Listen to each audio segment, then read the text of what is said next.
حضرت مقداد بن اسود رضی اللہ تعالیٰ عنہ بیان کرتے ہیں، میں نے رسول اللہ صلی اللہ علیہ وسلم کو فرماتے ہوئے سنا،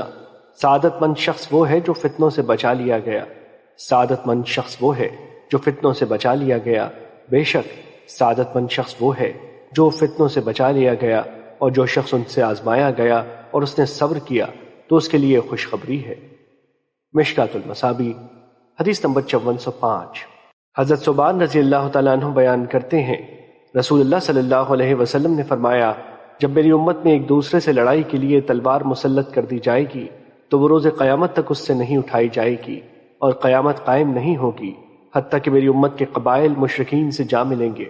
اور حتیٰ کہ میری امت کے قبائل بتوں کی پوجا کریں گے، اور میری امت میں 30 کذاب ہوں گے، اور وہ سب دعویٰ کریں گے کہ وہ اللہ کا نبی ہے، جبکہ میں خاتم النبیین ہوں، میرے بعد کوئی نبی نہیں، اور میری امت کا ایک گروہ ہمیشہ حق پر ہوگا، وہ غالب رہیں گے، ان کا مخالف ان کا کوئی نقصان نہیں کر سکے گا حتیٰ کہ اللہ کا حکم آ جائے۔ مشکات المصابیح حدیث نمبر 5406۔ حضرت عبداللہ بن مسعود رضی اللہ تعالیٰ عنہ نبی صلی اللہ علیہ وسلم سے روایت کرتے ہیں، آپ نے فرمایا، اسلام کی چکی 35 یا 36 یا 37 برس تک نظام کے تحت چلتی رہے گی۔ اگر انہوں نے اختلاف کیا اور دین کو بے وقت سمجھ کر ہلاکت کو اختیار کیا تو پھر ان کی راہ وہی ہے جو ہلاک ہوئے جیسے سابقہ امتیں، اور اگر ان کے لیے ان کا دین قائم رہا تو وہ ان کے لیے 70 سال تک رہے گا۔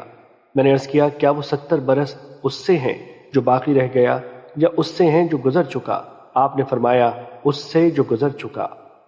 مشکات المصابیح حدیث نمبر 5407۔